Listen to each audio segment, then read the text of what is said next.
Kabupaten Wonogiri menyimpan berbagai situs bersejarah di setiap sudutnya. Di balik timbunnya perbukitan hijau di wilayah kota Kapek Wonogiri, tersimpan sebuah bukti kuno tentang penyebaran agama Islam di tanah Jawa. Ya, masjid tua yang terletak di Kecamatan Baturena, Kabupaten Wonogiri. Berbeda dengan masjid masa kini yang memiliki desain mewah dan menakjubkan, siapapun jadi betah berlama-lama. Masjid Tiban Wonokerso merupakan masjid tua dengan bangunan sederhana yang indah dan bahkan telah ditetapkan sebagai cagar budaya.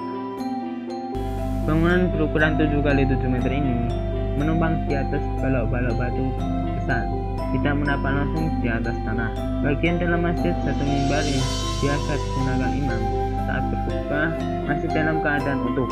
Atap masjid yang tadinya berupa silop diganti dengan genteng oleh Balai Pelestarian Peninggalan Purbakala Jawa Tengah 2002 lalu.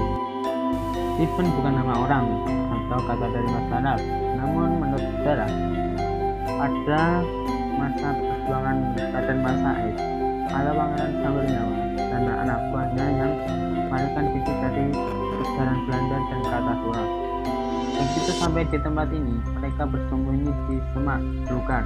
Namun, pihak Belanda dan Kartasura tidak bisa menemukan keberadaan mereka, meskipun dengan jarak beberapa meter saja.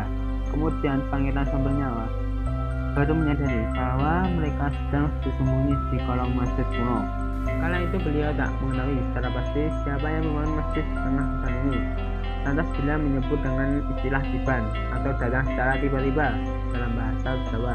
Itu Raden Mas Said selamat dan kembali ke keraton. Beliau meminta anak buahnya untuk kembali ke masjid dan membuka lahan perkampungan dengan nama Wonokerso.